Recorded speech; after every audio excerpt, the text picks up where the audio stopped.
The night hunters who hunt the hunters. Who hunt the hunters? Carl Brennan had been hunting the same West Virginia ridges for 23 years when something began hunting him back. Brennan first noticed the stalking behavior during his November deer hunt in 2019, when he realized another presence was moving through the forest using the exact techniques he had perfected over decades of hunting experience. The entity stayed downwind of his position, moved only when natural sounds would mask its footsteps, and seemed to understand his preferred hunting locations better than he understood them himself. What disturbed Brennan most was how this unknown hunter anticipated his movements, always positioning itself where he planned to go rather than following where he had been.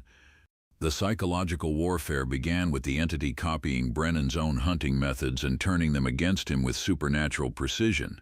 When Brennan used deer calls to attract game, he heard identical calls responding from positions that surrounded him in a coordinated pattern. The calls came from multiple directions simultaneously, suggesting either several entities or one being capable of producing sounds from different locations. When Brennan moved to investigate these calls, he found himself walking into what felt like carefully planned ambushes, with the entity always staying just beyond visual range while maintaining perfect awareness of his position and intentions. These entities demonstrate mastery of deception techniques that exceed human capabilities, using the hunter's own psychological vulnerabilities against them with devastating effectiveness. Brennan reported hearing his deceased father's voice calling his name from deep in the woods, using the same hunting signals they had developed during Brennan's childhood. The voice provided tactical advice about deer movements and weather patterns, information that proved completely accurate despite coming from an impossible source. When Brennan followed these helpful voices, he invariably found himself led into dangerous terrain or completely lost in familiar hunting areas he had navigated successfully for decades. Each entity demonstrates intimate knowledge of individual hunters' personal habits, fears, and hunting strategies that extends far beyond casual observation. Brennan's stalker knew he always checked his rifle exactly 3 times before entering hunting positions, and it would produce identical checking sounds from nearby locations, just as he completed his routine. The entity understood his preference for hunting during specific weather conditions and would appear most frequently during the atmospheric circumstances when Brennan felt most confident and successful. It seemed to access his childhood memories about hunting trips with his father, using specific details from private family experiences to create psychological pressure that undermined his concentration and confidence. Physical evidence left by these hunting entities defies biological classification and suggests creatures that exist partially outside normal animal categories. Brennan discovered tracks that began as human boot prints but gradually transformed into animal paw marks over the span of several steps, as if the creature was shifting between human and animal forms while walking.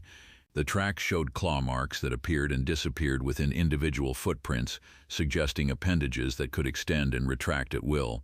Most disturbing, the tracks sometimes showed characteristics of multiple different animals within the same trail, including bear, deer, and large cat features mixed with human elements in combinations that couldn't exist in any known species.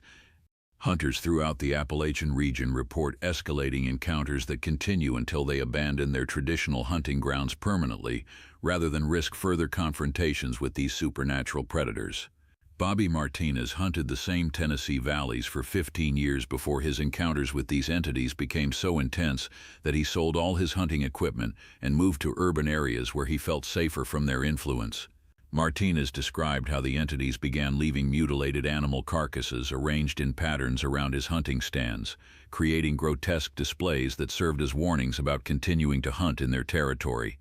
The psychological pressure eventually became unbearable, forcing Martinez to choose between his lifelong hunting passion and his mental stability. Professional hunting guides throughout the Appalachian region acknowledge losing clients during encounters with these supernatural hunters, though they rarely discuss these incidents publicly due to liability concerns and the impact such stories would have on their businesses.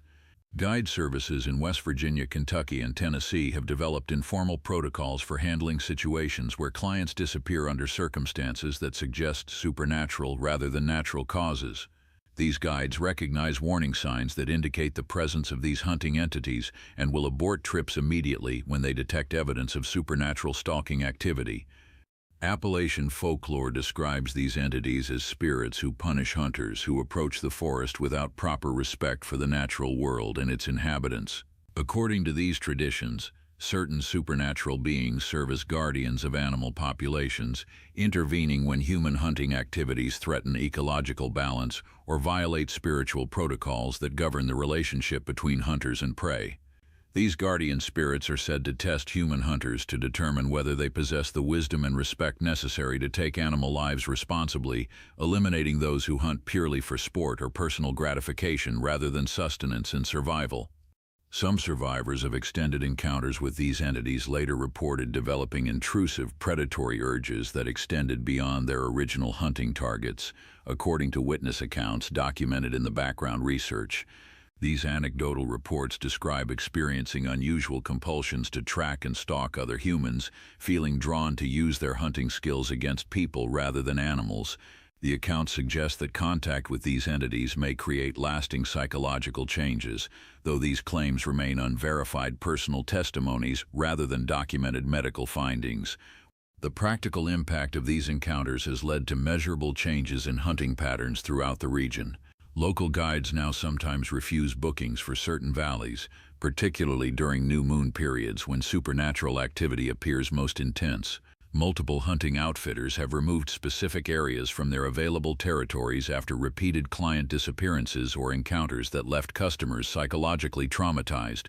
The economic consequences extend beyond individual businesses, as entire hunting seasons in affected areas have seen dramatic decreases in participation rates when word spreads about supernatural encounters.